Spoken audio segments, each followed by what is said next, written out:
Assalamualaikum warahmatullahi wabarakatuh. Selamat siang, salam sejahtera bagi kita semua. Yang saya hormati Bapak Kepala Sekolah SD Negeri Simpang 1, yang saya banggakan teman-teman Bapak Ibu guru dari SD Negeri Simpang 1. Tak lupa teman saya yang membantu dalam hal dokumentasi, terima kasih. Sebelumnya marilah kita lanjutkan puji syukur kepada Tuhan Yang Maha Esa Subhanahu wa Ta'ala yang telah melimpahkan rahmat-Nya sehingga pada siang hari ini kita dapat bertemu di ruangan kelas 6A tanpa ada halangan suatu apapun. Salawat dan salam senantiasa kita aturkan kepada junjungan Nabi Muhammad SAW yang kita tunggu syafaatnya di yaumul qiyamah. Allahumma amin. Bapak Ibu, pada siang hari ini saya akan mendefinisikan pengetahuan yang sudah saya dapat dalam mengikuti penggerak Angkatan 9 Kabupaten Magelang, dan alhamdulillah saat ini sudah menginjak pada modul 2. Namun tugas harus saya lakukan, yang mana tugas tersebut adalah saya harus mendefinisikan ilmu dari modul 1 yang sudah saya dapatkan. Tema materi pada siang hari ini yaitu berbagi pemahaman dan pengalaman penerapan budaya positif, tentunya di SD saya, SD negeri kita semua, SD negeri Simpang 1, yang insya Allah akan berlangsung dalam waktu 1 jam lebih. Lanjut. Yang akan saya paparkan pada siang hari ini yaitu ada beberapa subelemen. Yang pertama, perubahan paradigma belajar, disiplin positif dan nilai-nilai kebajikan, motivasi perilaku manusia, kebutuhan dasar manusia, hukuman, konsekuensi restitusi, posisi kontrol restitusi, keyakinan kelas, dan yang terakhir penerapan segitiga restitusi di sekolahan. Bapak Ibu, yang subelemen pertama materi yaitu pembelajaran dengan paradigma baru. Dalam membangun budaya positif, sekolah dapat menyediakan lingkungan yang positif, aman, nyaman, tentunya agar siswa dapat belajar dengan nyaman. Mereka dapat menerima pembelajaran dengan baik sebaik-baiknya. Namun paradigma pembelajaran sekarang dengan dahulu itu beda, Bapak Ibu. Dahulu pembelajaran masih berpusat pada Bapak Ibu guru sendiri.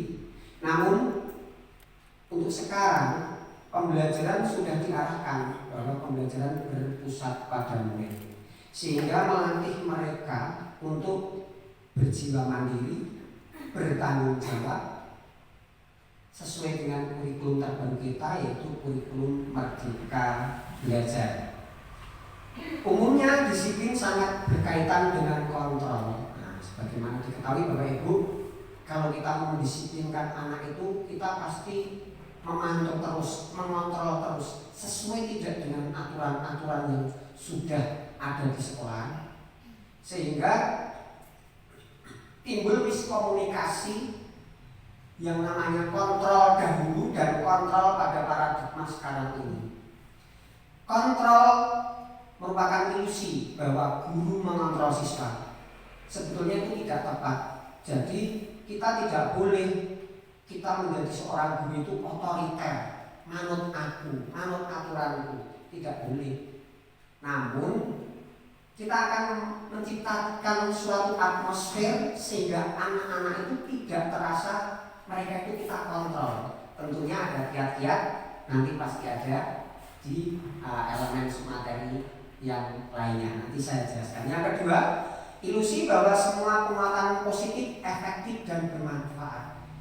Ini belum tentu Bapak Ibu, bahwa ini belum tentu. Contohnya begini, kita memberikan suatu penguatan positif kepada anak, tapi efeknya dia mungkin akan merasa sombong dengan teman-temannya, terus akhirnya mungkin anak tersebut merasa dirinya paling. Nah, itu juga kurang tepat. Yang ketiga, ilusi bahwa kritik dan saran membuat orang merasa bersalah, dapat menguatkan karakter. Itu juga belum tentu Bapak Ibu, itu juga tidak tepat. Yang namanya kritik itu memang membuat orang merasa bersalah, namun si anak tersebut malah mengetahui kelemahan-kelemahannya, sehingga dimungkinkan anak tersebut akan merasa sakit hati, dan itu tidak sesuai dengan paradigma pembelajaran yang saat ini. Selanjutnya, ilusi bahwa orang dewasa memiliki hak untuk memaksa. Seperti yang saya katakan tadi, kita sebagai guru tidak boleh kita bersikap otoriter. Murid yang kudu manut kawaku, manut karo guru, tidak bisa.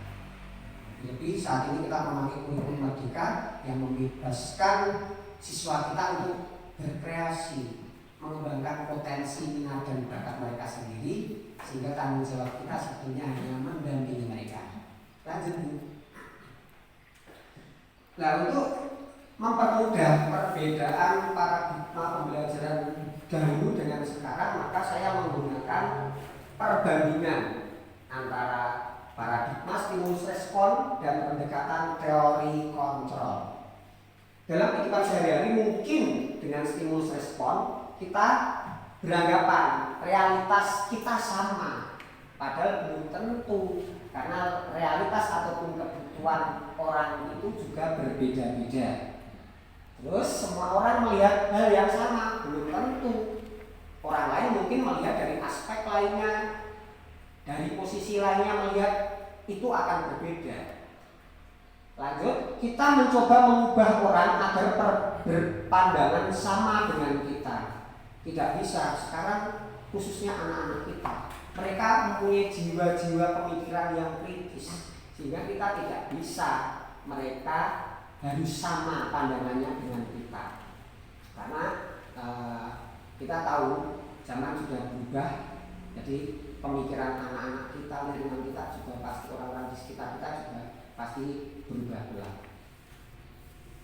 Perlakuan buruk dilihat sebagai suatu kesalahan, namun untuk saat ini saya percaya, Bapak Ibu guru juga harus percaya, semua perlakuan itu pasti memiliki tujuan, entah itu perlakuan baik ataupun yang kurang baik, itu pasti mempunyai tujuan.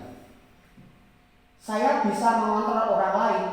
Untuk saat ini dalam pendekatan teori kontrol, kita tidak bisa mengontrol orang lain. Pemaksaan ada pada saat bujukan gagal. Namun dalam pendekatan teori kontrol, kolaborasi dan konsensus menciptakan pilihan-pilihan baru. Model berpikir menang atau kalah.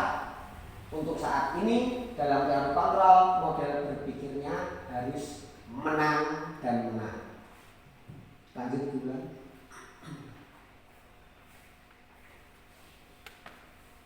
Untuk selanjutnya, materi yang kedua yaitu disiplin positif dan nilai-nilai kebajikan universal. Lanjut Bu. Nah, kaitan dengan paradigma pembelajaran baru tadi, Bapak Ibu, bahwa disiplin memang wajib kita gerakkan kepada siswa-siswi kita sesuai dengan yang tersirat dalam kurikulum merdeka. Dalam kurikulum merdeka kita mengambil banyak pengetahuan dari Bapak Pendidikan kita, yaitu Bapak Ki Hajar Dewantara. Beliau menyatakan bahwa untuk mencapai kemerdekaan dalam konteks pendidikan, kita saat ini agar terciptanya murid yang merdeka, syarat utamanya adalah harus ada disiplin yang kuat. Disiplin yang dimaksud adalah disiplin diri yang memiliki motivasi internal dari dalam sendiri. Jika kita tidak memiliki motivasi internal, maka kita memerlukan pihak lain, dan pihak lain itu dari orang lain itu dinamakan motivasi eksternal. Lanjut. Nilai-nilai kebajikan. Bapak Ki Hajar Dewantara maupun Diana Gos, seorang ilmuwan pendidikan, mengartikan disiplin sebagai bentuk kontrol diri, yaitu belajar untuk mengontrol diri sendiri agar dapat mencapai suatu tujuan mulia. Tujuan mulia di sini mengacu pada nilai-nilai atau prinsip-prinsip mulia. Bisa juga kita menyebutkan nilai-nilai kebajikan yang universal. Di negara-negara dunia ini Bapak Ibu, mereka mempunyai suatu nilai-nilai kebajikan. Mungkin juga tidak sama dengan negara-negara yang lainnya, termasuk tidak sama dengan negara Indonesia. Mungkin Bapak Ibu ingat ya bahwa kurikulum Merdeka sudah hampir berjalan 2 tahun dan di dalamnya ada nilai-nilai kebajikan universal yang selanjutnya ditetapkan oleh Kementerian Pendidikan bahwa nilai-nilai universal yang kita anut itu harus sesuai dengan dasar negara kita. Maka muncullah nilai-nilai profil pelajar Pancasila. Ini yang kita anut, nilai universal, nilai kebajikan universal yang kita anut dijadikan pedoman khususnya pendidikan di negara kita. Yang pertama yaitu beriman dan bertakwa pada Tuhan Yang Maha Esa dan berakhlak mulia, berkebinekaan global, gotong royong, mandiri, kreatif dan bernalar kritis. Dengan profil pelajar Pancasila tadi, maka seseorang akan mempunyai motivasi. Tentunya motivasi yang diharapkan adalah motivasi yang positif. Nah, sebelum kita membahas tentang motivasi perilaku manusia, mari kita lihat bersama-sama tentang teori motivasi. Motivasi perilaku manusia. Mari kita tanya pada diri kita sendiri Bapak Ibu, mengapa kita melakukan suatu hal? Apakah tujuan kita mendapatkan imbalan penghargaan, atau kita ingin mendapatkan suatu kepuasan diri, ataupun agar kita terhindar dari hal yang tidak nyaman. Contohnya ya, saya malu kan. Itu termasuk contoh-contoh dari motivasi yang mempengaruhi dari perilaku diri kita sendiri. Lanjut Bu. Menurut Diana Gos ada 3 motivasi perilaku manusia. Jadi motivasi manusia itu melakukan sesuatu itu mempunyai pengharapan, mempunyai dorongan ini bagaimana saya melakukan sesuatu itu. Yang pertama untuk menghindari ketidaknyamanan tadi. Contohnya begini Bapak Ibu, saya dipasrahi menjadi pelatih ekstra A. Pada suatu lomba saya tidak bisa mewujudkan prestasi dari yang ekstra yang saya aku. Nah, saya akan merasa malu. Nah, malu tersebut salah satu contoh ketidaknyamanan kita. Maka hal tersebut akan memotivasi kita untuk bekerja keras agar bisa membuat ekstra yang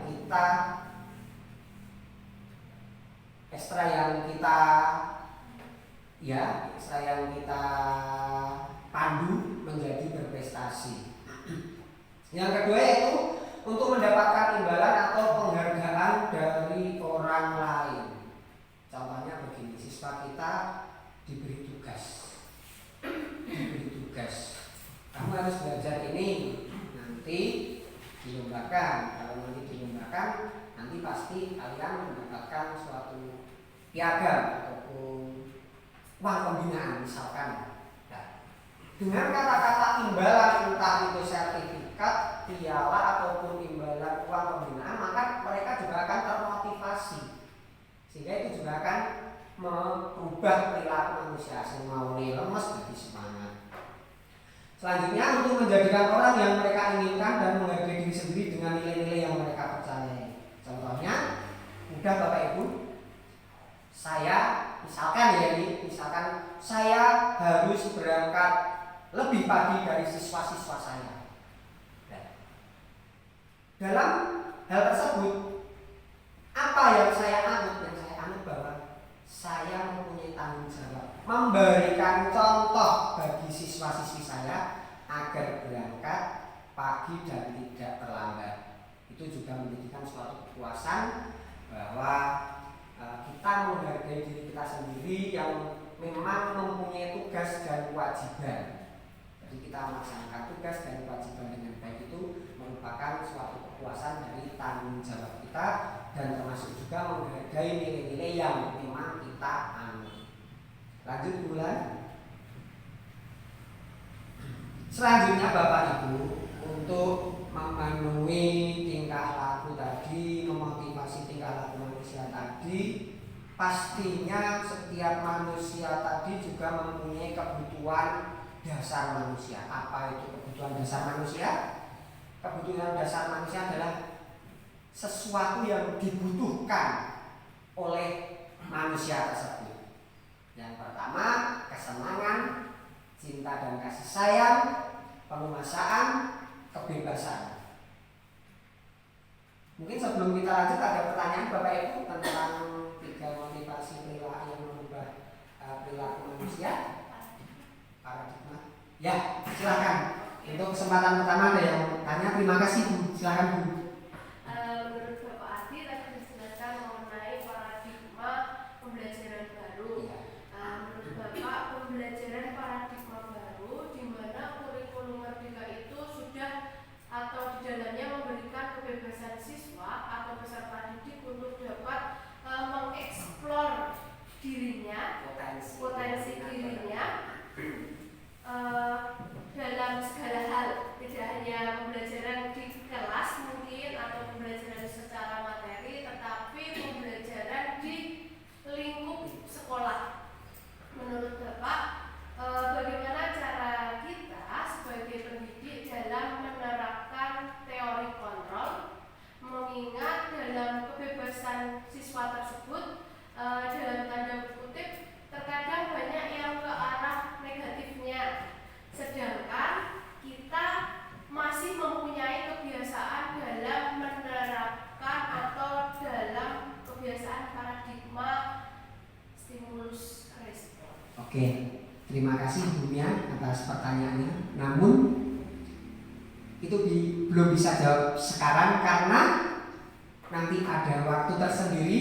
Materi tersebut akan menjadi suatu jawaban bagi dengan bahwa sebetulnya sebagai guru itu kita mempunyai tipe-tipe kontrol terhadap anak. Nanti akan saya jelaskan itu di slide nomor 30-an nanti, Bapak. Terima kasih ya Bu Mia. Nanti diingatkan ya Bu Mia kalau nanti belum jelas, tapi nanti pasti ada. Belum ada pertanyaan lagi, saya lanjutkan ya Bapak Ibu. Kebutuhan dasar manusia yang pertama kesenangan. Kesenangan yaitu kebutuhan untuk mencari kesenangan. Bisa bermain, bisa tertawa, kalau orang dewasa bisa jalan-jalan, bisa berbelanja dan lain sebagainya. Terus kebutuhan akan kesenangan siswa-siswa kita dalam belajar akan terpenuhi apabila Bapak Ibu guru sudah merasa senang, sudah merasa bahagia. Karena dengan kebahagiaan kita, maka kebahagiaan itu akan menular kepada siswa-siswi kita sehingga mereka tentunya dapat merasakan dan mereka akan lebih nyaman apabila kita sudah bahagia diri. Lanjut dulu. Kasih sayang dan rasa diterima. Kebutuhan untuk disayangi dan diterima meliputi kebutuhan akan hubungan dan koneksi sosial, kebutuhan untuk memberi dan menerima kasih sayang, dan kebutuhan untuk merasa menjadi bagian dari suatu kelompok. Contohnya begini Bapak Ibu, dalam pembagian tugas di kelas, tugas diskusi, tugas kelompok, mungkin kita semua pernah mengalami bahwa ada satu anak yang tidak suka dengan si A, sehingga pas waktu dikelompokkan dia tidak mau bergabung dengan teman tersebut ataupun teman yang akan digabungi dia tidak mau. Nah, sehingga hal itu dapat menimbulkan apa? Perasaan bahwa saya tidak diterima. Nah, hal tersebut tentunya akan menjadi fatal nih bagi psikologis anak. Maka dari itu sebagai guru kita harus bisa mengontrol siswa-siswa kita, mengawasi siswa-siswi kita agar mereka dapat belajar dengan nyaman dan diterima, diberi kasih sayang oleh lingkungan belajarnya. Ya guru, tapi juga kasih sayang dari teman-teman. Lanjut Bu. Penguasaan.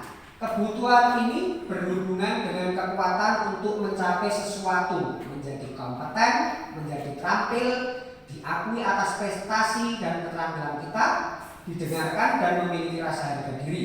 Kebutuhan ini meliputi keinginan untuk dianggap berharga, bisa membuat perbedaan, bisa membuat pencapaian. Contohnya begini Bapak Ibu, tanpa disadari mungkin kita dalam berdiskusi ataupun dalam melaksanakan rapat, kita mungkin pernah memberikan suatu usulan. Apabila teman-teman kita tidak mendengarkan usulan kita, tidak memperhatikan apa yang kita bicarakan, mungkin kita akan merasa sakit hati.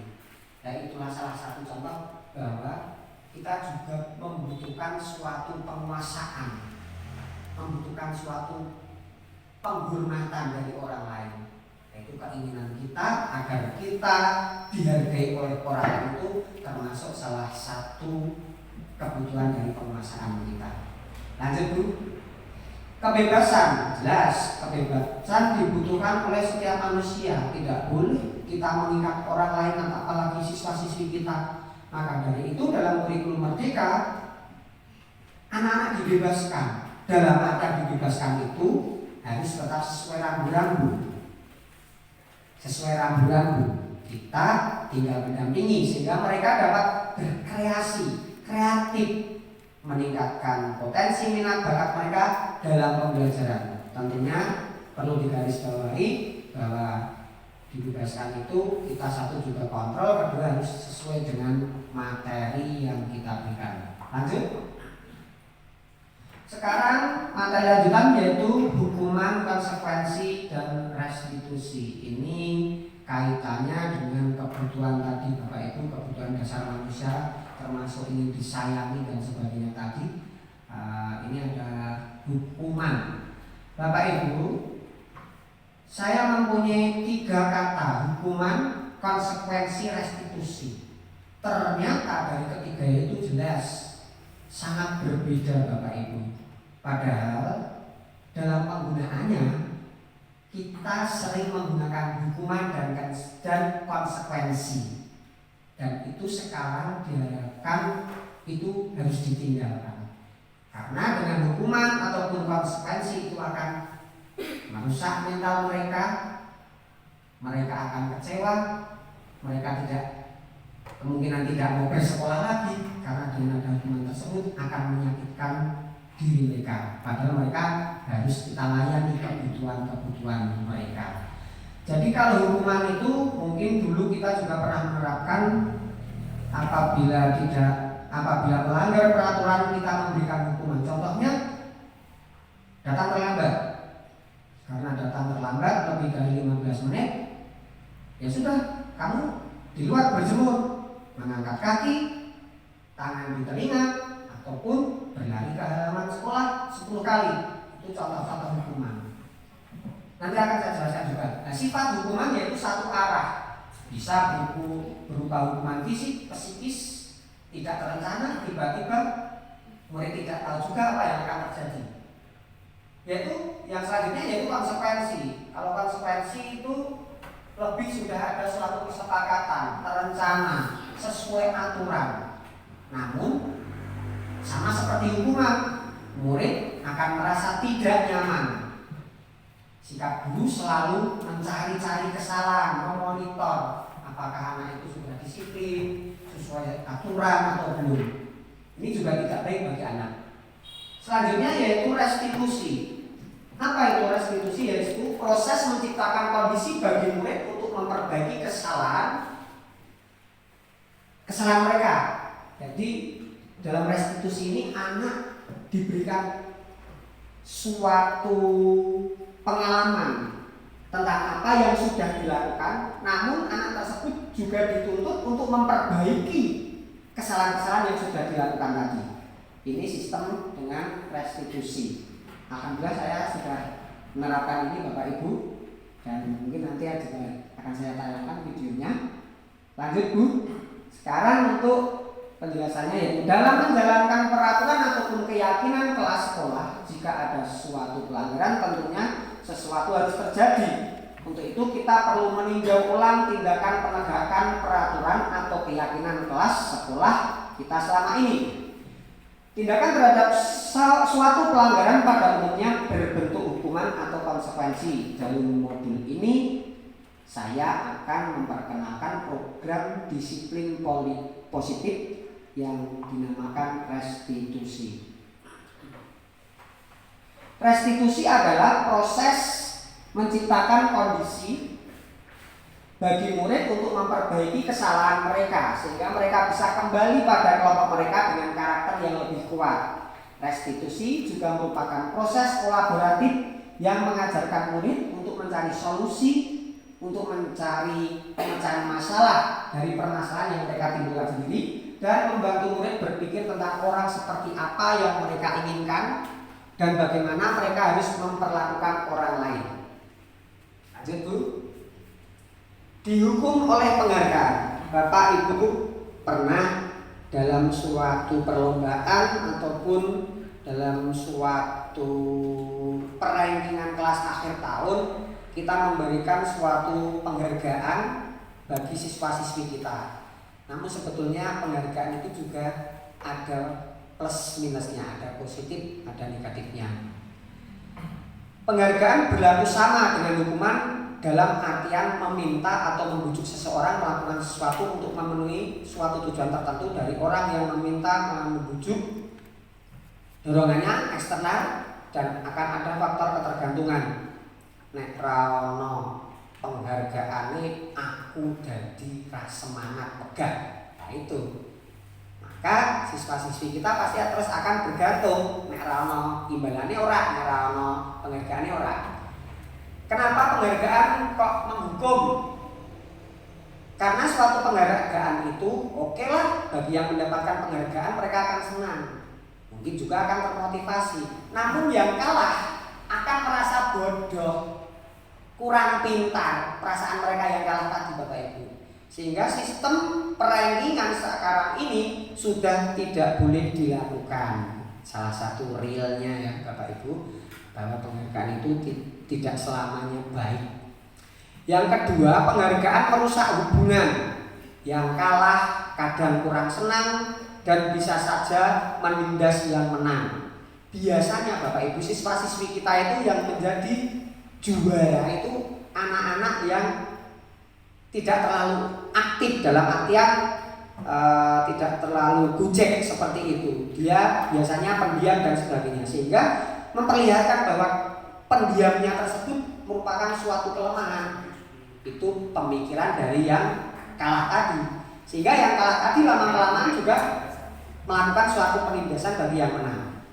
Selanjutnya, penghargaan mematikan kreativitas yang kalah sebelum sudah mengetahui kemampuannya dan kadang tidak kreatif lagi. Penghargaan mengurangi motivasi intrinsik, kesadaran dari dalam diri untuk menjadi lebih baik akan kurang. Lanjut Bu. Restitusi, sebuah pendekatan untuk menciptakan disiplin positif. Bapak Ibu, tadi Bu Mia sempat tanya bagaimana kita menyikapi kurikulum Merdeka yang memberikan keluasaan murid-murid kita agar mereka dapat mengembangkan potensi minat bakat. Terus posisi kita itu di mana dan bagaimana? Nah, ini Bu Mia. Di sini saya akan menjelaskan 5 posisi kontrol guru yang tentunya nanti dapat dijadikan pegangan kita dalam mendampingi siswa-siswi kita, juga dapat menjadikan dasar langkah apa yang akan kita lakukan dalam pembelajaran di kelas. Yang pertama, tipe penghukum. Seorang penghukum bisa menggunakan hukuman fisik maupun verbal. Orang-orang yang menjalankan posisi penghukum senantiasa mengatakan bahwa sekolah memerlukan sistem atau alat yang dapat lebih menekan murid-murid lebih dalam lagi. Guru-guru yang menerapkan posisi penghukum akan berkata, patuhi aturan saya, atau awas, kamu selalu saja salah. Tentunya dalam posisi kontrol penghukum ini dasar utama yaitu suatu aturan. Aturan tadi pasti mengikat. Dengan mengikatnya aturan tersebut, maka anak-anak kita tidak akan mengalami kenyamanan. Mereka kemungkinan juga sakit hati dan lain sebagainya. Tentunya hal negatif juga pasti akan timbul. Untuk hasilnya dengan posisi kontrol penghukum, nah ini mereka akan mendendam, lebih agresif. Terus lanjut Bu. Posisi kedua yaitu pembuat merasa bersalah. Pada posisi ini biasanya guru akan bersuara lebih lembut, membuat rasa bersalah, menggunakan keheningan dan lain sebagainya. Contohnya begini Bapak Ibu. Misalkan anak kita suruh melaksanakan suatu kegiatan tapi mereka tidak dapat melaksanakan dengan baik. Mungkin saya juga pernah, Bapak Ibu juga pernah. Kamu itu gimana? Kok tidak bisa? Sudah berkali-kali dijelaskan tidak bisa. Apa kamu nggak kasihan orang tuamu? Kan kasihan. Nah, ini membuat merasa bersalah. Jadi siswa-siswi kita itu membuat mereka itu merasa bersalah. Namun sebetulnya bayangan kita mungkin bagus ya, pengennya menyadarkan mereka itu dan mereka sadar terus bersemangat. Namun efeknya ternyata dengan merasa bersalah tersebut, maka siswa tersebut akan merasa menjadi orang yang gagal dan tidak bisa membahagiakan orang tua. Kadang-kala juga sikap ini lebih berbahaya dari sikap penghukum, karena emosi akan tertanam rapat di dalam murid menahan perasaan. Bahaya ini juga. Lanjut. Teman, posisi kontrol selanjutnya yaitu teman. Guru pada posisi ini tidak akan menyakiti murid, namun akan tetap berusaha mengontrol murid selalu persuasif. Posisi teman pada guru bisa negatif ataupun positif. Mungkin kalau sebagai teman ini oke lah, kalau untuk anak-anak SD mereka masih menjunjung tinggi sopan santun dan mereka di hadapan kita mereka itu memang masih kecil, merasa masih kecil dan kita lebih tua sehingga mereka dengan sebagai posisi kontrol teman mungkin masih bisa. Walaupun begitu juga ada kelemahannya. Namun untuk kelas-kelas yang tinggi Bapak Ibu, SMP, SMA, Bapak Ibu pernah membuka TikTok, membuka Facebook mungkin, ada beberapa statement dari guru bahwa guru oke, bisa menjadi teman bagi siswanya, namun tetap ada tanda kutipnya.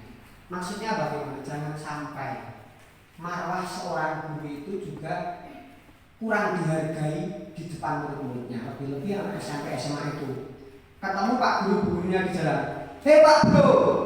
Iya, kata-kata Pak Bro itu memang mempererat hubungan pertemanan, namun tidak tepat apabila itu dilaksanakan oleh murid yang berbicara dengan gurunya. Jadi tetap ada batasannya.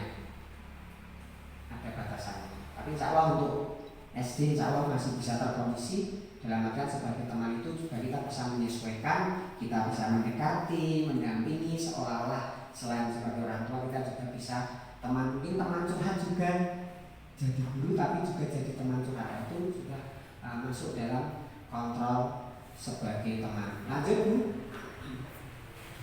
Sebagai memantau berarti mengawasi. Pada saat kita mengawasi, kita bertanggung jawab atas perilaku orang-orang yang kita awasi.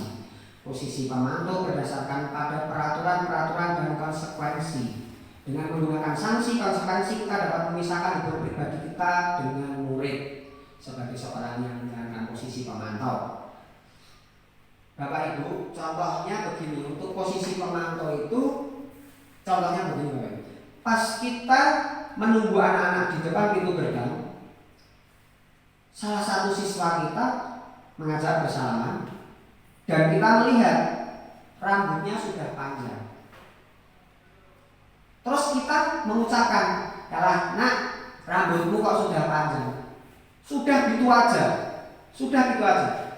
Nanti anak pasti mikir sendiri, "Oh, aku wis dieleke bu guru Pak Guru. Berarti langkah apa yang harus saya lakukan?" Karena memang di sekolah tidak boleh berambut panjang, mengganggu pembelajaran, menutupi mata. Pasti dia tahu sendiri.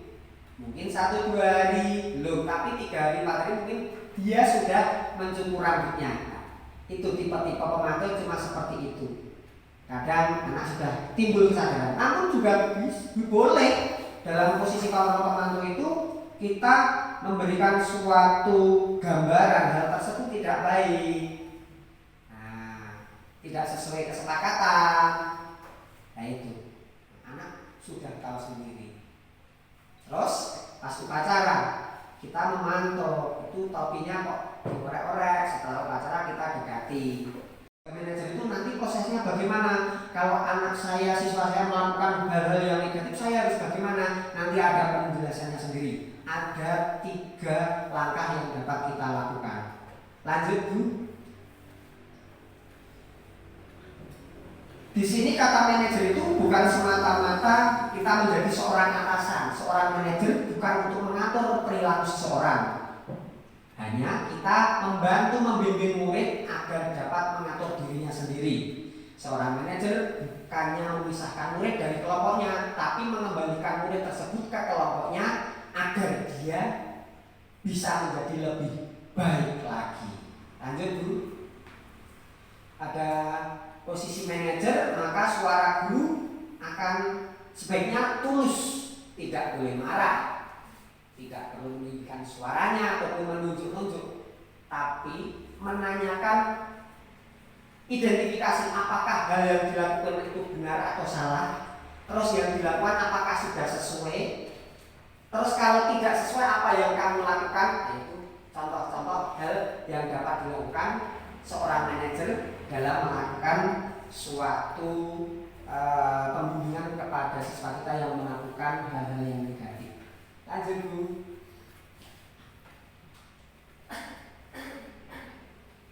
Untuk posisi kontrol manager, Bapak Ibu, alangkah baiknya kita harus membuat suatu kesepakatan dulu Bapak Ibu, sehingga dasar dari kesepakatan, dasar dari keyakinan kelas tadi akan menimbulkan rasa tanggung jawab.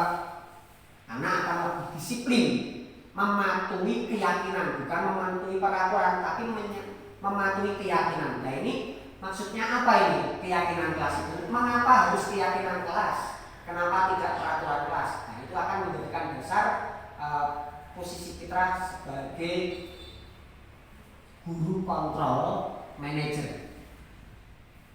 Keyakinan kelas, nilai-nilai keselamatan atau kesehatan inilah yang kita sebut sebagai suatu keyakinan, yaitu nilai-nilai kebajikan universal yang disepakati secara tersirat dan tersurat, lepas dari latar belakang, suku, negara, bahasa maupun agama. Nilai-nilai kebajikan bahwa menekankan pada keyakinan seseorang akan lebih termotivasi, seseorang dari dalam, seseorang akan lebih tergerak dan bersemangat untuk menjalankan keyakinannya. Lanjut Bu. Pembentukan keyakinan kelas. Jadi dalam membentuk suatu keyakinan kelas itu memang ada randu-randunya. Yang pertama harus bersifat lebih abstrak daripada peraturan, lebih rinci dan konkret. Keyakinan kelas berupa pertanyaan-pertanyaan universal. Pernyataan keyakinan kelas senantiasa dibuat dalam bentuk positif. Keyakinan kelas hendaknya tidak terlalu banyak sehingga mudah diingat. Keyakinan kelas sebaiknya sesuatu yang dapat diterapkan di lingkungan tersebut. Semua warga kelas hendaknya ikut berkontribusi dalam pembuatannya. Terus bersedia meninjau kembali keyakinan kelas dari waktu ke waktu. Nah ini Bapak Ibu, kita sudah sampai ke keyakinan kelas. Mungkin ada beberapa hal yang akan ditanyakan. Mungkin Bapak Ibu silakan. Silakan ya, Ibu Afi. Izin bertanya Bapak untuk yang sudah disepakati dan dibuat anak-anak Ya. dengan Bapak Ibu guru di wali kelasnya masing-masing itu sebaiknya digunakan untuk satu tahun pembelajaran, satu semester atau bagaimana? Oke, Bapak Ibu. Jadi keyakinan kelas itu biasanya dibuat pas awal tahun pelajaran. Terus apabila semester 1 sudah selesai, yang semester 2 bagaimana? Itu terserah Bapak Ibu, dalam artian menyesuaikan keadaan kondisi lingkungan. Misalkan harus perlu ditambah atau dirubah, tidak masalah. Yang penting yang namanya keyakinan kelas sudah dituliskan tadi merupakan kesepakatan satu warga sekolah ataupun satu warga kelas. Keyakinan kelas nih. Jadi boleh setiap saat dirubah saja boleh. Tapi tidak boleh dari guru yang berubah, dari kesepakatan kelas tadi, semua warga kelas tadi. Begitu Bu Evi. Oke Bapak Ibu, sebelum saya lanjutkan ini, biar kita tidak tegang dan Bapak Ibu guru juga tidak ngantuk, saya akan melakukan ice breaking. Oke Bapak Ibu, saya akan menyebutkan contoh buah. Clue-nya huruf di belakang. Lanjutkan dengan nama buah lainnya. Jelas? Oke. Siap? Siap. Buah mangga.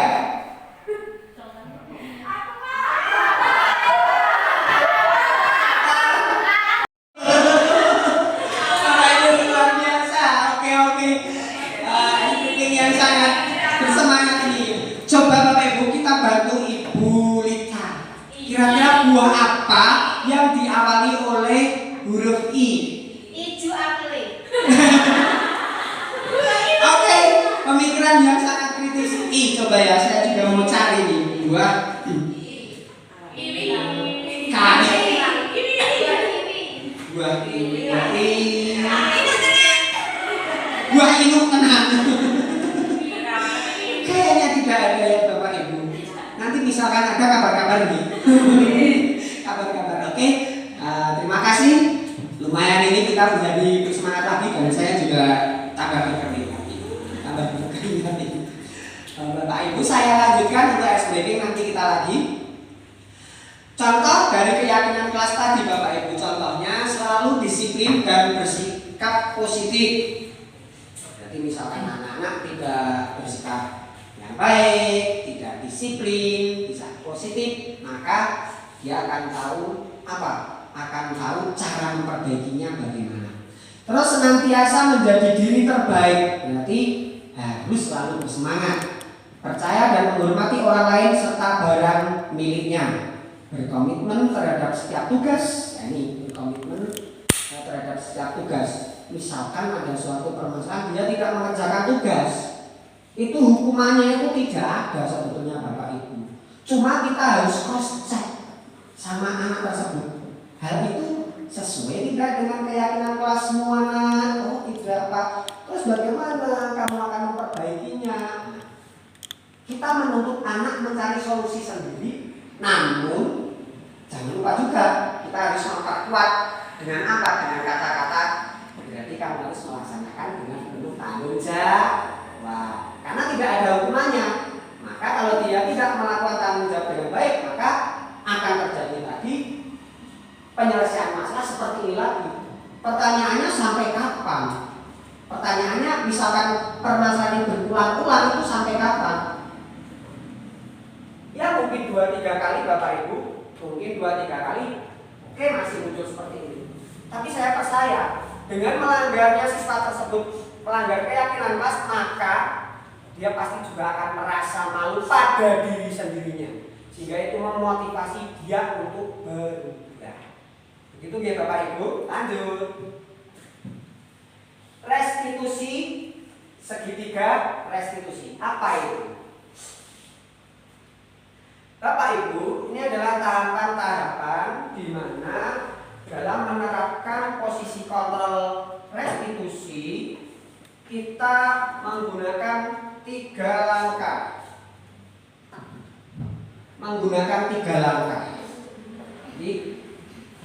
Jadi Jadi tahapan segitiga restitusi ini adalah tahapan yang kita lakukan apabila kita mengambil posisi kontrol yang paling baik tadi Bapak Ibu. Apa? Coba, apa posisi kontrol yang paling baik? Dengan dengan melihat paparan tadi mungkin Bapak Ibu sudah bisa menyimpulkan posisi kontrol guru yang paling baik yaitu sebagai posisi ngajar. Nah ini langkah-langkah yang harus dilakukan dunia untuk menyelesaikan suatu permasalahan Bu Uji. Yang pertama itu menstabilkan identitas, establish the identification. Teori kontrol, kita semua akan melakukan hal yang terbaik yang bisa kita lakukan. Maksudnya begini, anak melakukan suatu kesalahan, kita tanya, kenapa kamu melakukan hal yang tidak baik tersebut? Anak tersebut pasti dengan jujur akan menjawab. Dan kita tidak boleh, kita menyalahkan itu tidak boleh, karena kita percaya paradigma pembelajaran baru tadi apa? Bahwa yang dilakukan tadi pasti ada tujuan, ada dasarnya. Sehingga setelah anak jujur, kita harus memberikan penguatan. Oh bagus, contohnya begini Bapak. Oh bagus, menjaga harga diri itu juga bagus. Namun apakah hal tersebut baik bagi orang lain? Jadi untuk menstabilkan identitas itu adalah kita menanyai kejujuran atas perilaku anak. Yang kedua, kita memvalidasi tindakan yang salah tersebut dengan kata-kata yang tidak menjatuhkan, tapi justru mengangkat mereka. Namun di balik kita mengangkat mereka ada pesan tersirat, yaitu namun apakah bagus melakukannya seperti itu? Selanjutnya, setelah kita memberikan validasi tindakan tadi, kita juga akan menanyakan keyakinan kelasnya. Kalau tidak baik, itu sesuai dengan keyakinan kelas tidak. Anak pasti nanti menjawab, karena yang dilakukan itu kan pastinya kan anak bermasalah, dalam artian dia melakukan hal yang negatif. Dia pasti akan tahu, oh iya ini tidak sesuai dengan keyakinan kelas kita. Contohnya tidak mengerjakan PR tadi. Berarti apa? Nilai kebajikannya itu tidak sesuai keyakinan kelas, tanggung jawab, disiplin mengumpulkan tugas juga bisa. Setelah menanyakan keyakinan kelas, maka kita akan memberikan suatu kepercayaan kepada anak tersebut. Terus bagaimana cara untuk memperbaikinya? Nah, anak pasti akan berpikir hal yang dilakukan kurang tepat, sehingga dia akan mencari suatu pemecahan masalahnya. Ini adalah 3 tahapan dari segitiga restitusi yang dapat kita laksanakan untuk menyelesaikan suatu permasalahan yang terjadi pada anak. Lanjut Bu. Ini Bapak Ibu. Yang pertama, validasi tindakan yang salah ya Bapak Ibu. Coba Bu kembali lagi. Yang pertama validasi, menstabilkan, terus validasi, menanyakannya Bu. Menstabilkan. Yang pertama menstabilkan. Contohnya seperti ini. Setiap orang pernah melakukan kesalahan. Kamu bukan satu-satunya yang pernah melakukan. Adakah cara yang lebih efektif? Nilai-nilai apa yang telah kita sepakati? Keyakinan kelas tadi. Kamu ingin menjadi seperti orang yang bagaimana? Terus langkah apa yang harus kamu lakukan? Ini contoh-contoh dalam penerapan segitiga restitusi. Lanjut Bu. Ini penjelasan tadi sudah kita jelaskan nih. Lanjut. Menstabilkan, validasi tindakan yang salah. Ini Bapak Ibu berkata, ini apa yang kita percaya di kelas? Keyakinan kelas tadi Bapak Ibu. Terus kelas yang ideal itu yang baik seperti apa dan sebagainya. Jadi setelah kita menanyakan keyakinan, ya langkah kita yaitu meminta solusi kepada anak tersebut. Jadi benar-benar melatih siswa kita mandiri dan bertanggung jawab. Lanjut.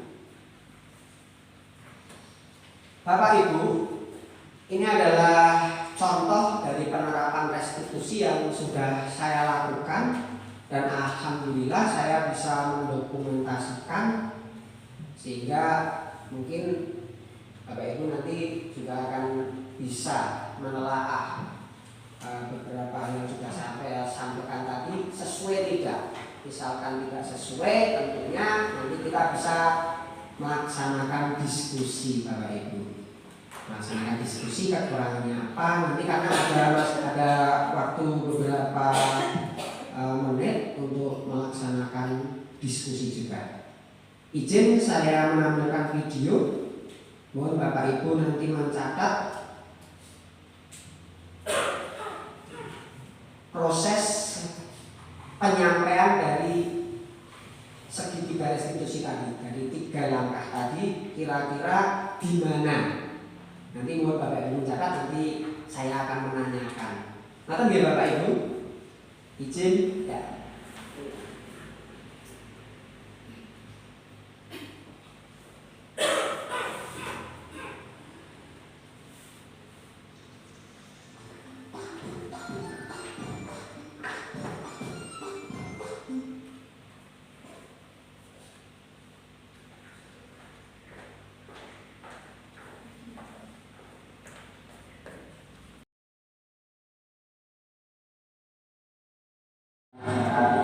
Itu akhirnya melanggar kesepakatan kelas tentang sikap apa? Iya, kalian bisa melaksanakan tanggung jawab dengan baik. Ya, kira-kira langkah apa yang akan kalian lakukan untuk memperbaiki kesalahan kemarin?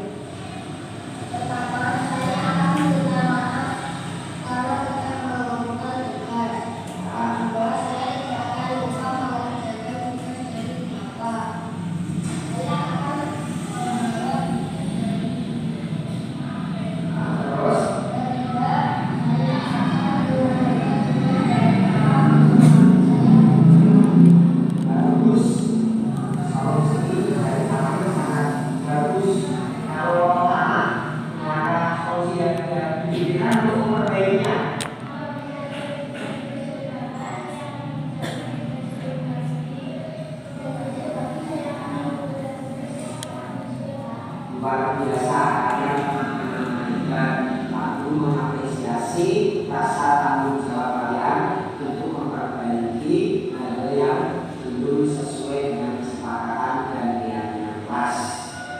Itu aku berharap setelah kalian melaksanakan niatnya kelas dan tanggung jawab ini, besok-besok tidak boleh melanggar lagi. Supaya apa? Supaya tercipta pembelajaran dan lingkungan yang nyaman. Setuju? Karena waktunya sudah istirahat, setelah ini kalian boleh beristirahat. Tetap semangat ya. Oke, kalian beristirahat. Sama-sama semangat. Jangan yang pintar, dunia sekarang yang ya.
Demikian tadi Bapak Ibu contoh penerapan segitiga restitusi yang sudah saya lakukan di kelas saya, tentunya berdasarkan oleh keyakinan kelas. Jadi keyakinan kelas kita buat dahulu untuk menjadi dasar penerapan posisi kontrol manajer segitiga restitusi.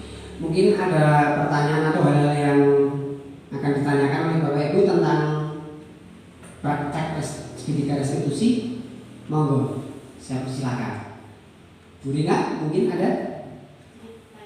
Ya, silakan. Keyakinan kelas itu kan juga berdasarkan kesepakatan. Apakah juga berlaku untuk gurunya, Pak? Tentunya iya. Jadi yang membuat keyakinan kelas itu tidak serta-merta siswanya, toh itu juga tidak. Tapi gurunya juga ikut membuat keyakinan tersebut, sehingga menjadikan suatu kewajiban satu warga kelas harus mentaatinya. Ya, contoh tadi misalkan sampah ya Bapak Ibu, misalkan saya sebagai guru juga membuang sampah sembarangan, maka siswa saya juga boleh memperingatkan saya karena saya tidak melaksanakan suatu keyakinan kelas tadi. Maka Bu Lina, ada lagi teman-teman? Ya Bu. Iya, Pak Adi, saya mau menanyakan terkait dengan hubungan konsekuensi dan restitusi. Jadi Di sini misalnya ada sebuah kasusnya itu adalah pertengkaran yang terjadi antara siswa tapi itu di luar kelas. iya. Ketika kita mau melerai, ternyata di situ sudah banyak siswa yang menyaksikan di situ. Iya. Sedangkan anak yang berkelahi itu ketika kita mau ajak ke ruangan yang tertutup untuk melakukan restitusi, anak itu tidak mau. Nah, apakah kita boleh melakukan restitusi di depan teman-teman yang lain? Sebetulnya begini Bapak Ibu, sebetulnya misalkan kita kok terpaksa harus melakukan di situ, bagaimana lagi? Boleh-boleh saja. Namun lebih baik penerapan segitiga restitusi tadi dilaksanakan di ruang tertutup dengan tujuan apa? Satu, tidak akan memunculkan rasa malu terhadap anak yang melakukan hal yang tidak baik tadi.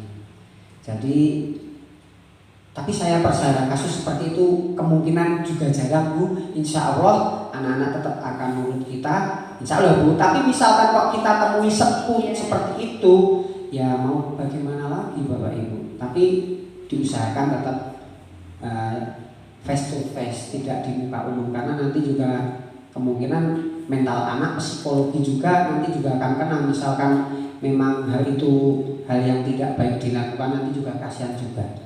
Begitu Bu. Berarti untuk keefektifannya itu lebih baik dilakukan di ruangan yang tertutup. Iya. Supaya teman-teman yang lain tidak tahu. Iya, setuju. Karena tadi Bapak Ibu, mungkin di akhir dari video pembelajaran saya tadi ada testimoni anak. Jadi katanya saya itu dapat memperlakukan siswanya dengan seadil-adilnya. Dengan kita mengajak mengobrol, berdiskusi face to face, empat mata, mungkin mereka akan merasa seperti itu. Jadi dia itu tidak melihat kesalahan saya, tapi Pak Ardi itu ingin melihat bagaimana saya memperbaikinya. Jadi itu menjadikan suatu semangat motivasi bagi siswa tersebut untuk mengalihkan ke hal-hal yang lebih positif lagi. Begitu Bu Bulan. Begitu ya? Ada lagi teman-teman? Bapak Ibu guru? Satu lagi boleh Pak? Boleh Bu Bulan, silakan. Ya, terkait dengan pembelajaran dengan paradigma baru, tadi kan Pak menjelaskan terkait ilusi kritik dan saran. Nah itu kan ketika kita mengkritik atau memberikan saran itu akan membuat orang itu merasa bersalah. Iya kan? Iya, merasa bersalah. Apakah itu tetap boleh dilakukan? Melakukan kritik dan saran terutama untuk peserta didik kita? Boleh Bu. Kita tetap harus mengkritisi. Namun seperti tadi dalam penyampaian tadi Bu, mungkin mirip seperti penerapan segitiga restitusi. Kita memberi kritikan tapi istilahnya dibengke-bengke biar anak itu tidak merasa sakit hati. Dan tentunya saya percaya Bapak Ibu mengkritik itu tapi kritiknya kritik membangun. Istilahnya anak itu jangan didonkan dengan kritikan, tapi anak itu diangkat dulu. Terus ada bahasa cuma yang harus dikembangkan, yang harus diperbaiki. Mungkin seperti itu cara kita mengkritik yang baik. Mungkin teori kontrolnya diganti dengan stimulus respon. Iya betul. Mungkin seperti itu Bu. Oke. Diganti bahasanya. Iya ganti bahasanya. Terus Pak lagi. Iya nggak apa-apa Bu. Di kurikulum Merdeka pertama itu kan tidak boleh menerapkan perankingan di kelas. Iya. Itu pun juga dengan reward. Iya. Nah, kemudian apakah ada langkah lain supaya anak-anak itu tetap merasa, oh ini saya sudah punya usaha. Terus kok ketika saya sudah punya usaha mendapatkan nilai yang bagus, kok dari guru tidak ada sebuah reward, sedangkan reward dari guru kita kan seperti perankingan. Iya. Itu apakah ada trik atau Oke, Bu. langkah yang lain? Oke Bu, mungkin perlu saya tambahin materi sedikit Bapak Ibu. Jadi reward penghargaan itu terus tidak langsung kita hilangkan.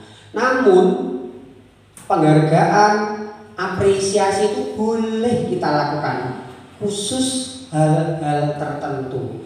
Dalam artian hal-hal tertentu itu begini Bu, contohnya lomba kemarin. Masa lomba terus radiwei piala, ya kan? Secara kecamatan. Secara kecamatan, nih. Kalau di lingkungan kita. Kalau di lingkungan kita memberikan ranking tapi diumumkan secara umum di muka umum, itu yang tidak boleh. Namun apabila ibunya ingin mengetahui sampai mana anaknya dalam pembelajaran atau mungkin ditanyakan kira-kira nek di peringkat nomor piro, nah, ranking lagi kan, itu tidak masalah kita menjawab, tapi secara individu orang tua, individu anak. Kalau anak saja mungkin kita tidak boleh Bu kalau anak, karena kalau anak itu belum bisa memegang suatu tanggung jawab hal yang besar sehingga dia dapat menginformasikan ke anak-anak yang lain dan akan menimbulkan suatu hal yang menyakitkan bagi anak yang lain ataupun membuat anak yang lain malah tidak termotivasi tapi tambah lemes. Namun misalkan orang tua oke lah, karena tapi kita wajib menjelaskan untuk perankingan memang tidak boleh. Tapi kalau sekadar untuk mencari kira-kira yang kelas kuliah anakku sepira, kita mungkin boleh menginformasikan ini dibanding teman-temannya ini loh Bu, nilainya seperti ini bla bla bla bla bla bla seperti itu, dan dia pasti akan membandingkan. Terserah kalau orang tua kalau mau membandingkan. Dan itu juga salah satu motivasi orang tua Bu, sehingga orang tua di rumah mendampinginya juga lebih kuat. Ini awak dhewe terlalu pelit, wong tuanya juga mungkin akan berubah dalam memperlakukan gurunya juga. Maka nih Bapak Ibu, sudah tidak ada lagi pertanyaan? Oh iya, Bu Putri. Tapi balik ke Keyakinan kelas ini. Pertanyaannya adalah, apakah ada evaluasi pencapaian atau pencapaian keyakinan yang didapat oleh anak-anak? Kalaupun iya, itu metode atau caranya bagaimana dan jenjang waktu yang digunakan itu berapa? Apakah seminggu sekali, sebulan sekali, atau satu semester sekali? Oke. Jadi untuk tolak ukur kesuksesan keyakinan penerapan keyakinan kelas tadi Bapak Ibu, Bapak Ibu guru bisa mereview hasilnya bagaimana. Caranya bagaimana Bu? Caranya kita mempunyai buku pegangan, istilahnya buku kejadian Bapak Ibu. Buku kejadian, terus ada keterangannya apa, jalan keluarnya bagaimana, itu kita tuliskan. Nah, apabila dalam satu semester Bapak Ibu, dalam satu semester kok tingkat kejadian hal negatif kok jarang, berarti bisa dibilang Bapak Ibu sukses menerapkan keyakinan kelas. Sukses. Tapi misalkan kok selama baru 1 bulan kok tetap seperti itu, berarti mungkin kita perlu mereview lagi, bisa juga menambah items dari keyakinan kelas tadi, biar anak akan bukan lebih terikat, tapi anak lebih bertanggung jawab dalam melaksanakannya. Mungkin nanti ada dokumen pribadi. Ada, kita harus mempunyai catatan. Iya. Tapi untuk evaluasi bersama Evaluasi. dengan anak secara klasikal seperti Ada, bisa. Kalau itu bisa dilakukan tiap saat Bapak Ibu. Contohnya kita mau mereview, ya kan? Karena sudah tidak sesuai, ya sudah kita rembukan lagi anak-anak apakah hal itu sudah sesuai. Karena sekarang anak-anak di sekolah misalkan gini Bapak Ibu, anak-anak di sekolahan sekarang sudah ada 3 program pengurangan sampah A, B, C, D. Apakah keyakinan ini masih tepat digunakan? Nah, apakah perlu direview atau masih perlu dijalankan? Nah, itu salah satu kita meng-cross check apakah keyakinan kelas itu masih bisa diterapkan atau sudah tidak. Mereview tadi begitu. Siap, terima kasih sama-sama. Bapak Ibu, masih ada pertanyaan lagi? Cukup? Oke Bapak Ibu, saya sangat mengapresiasi panggilan semua yang masih stay sampai sore pukul 2:30 ini untuk mendengarkan desimilasi dari apa yang sudah saya dapatkan dari mengikuti program sekolah penggerak saya. Sekali lagi saya mengucapkan terima kasih. Semoga apa yang saya sampaikan ini dapat memperkaya pengetahuan Bapak Ibu semua dan tentunya dapat bermanfaat bagi kemajuan sekolah kita. Akhir kata, banyak kekurangan, salah ucap, dan tentunya banyak kekurangan di meja juga tidak ada. Saya mohon maaf yang sebesar-besarnya. Demikian nih Bapak Ibu, saya akhiri untuk kegiatan sore hari ini dengan bacaan hamdalah.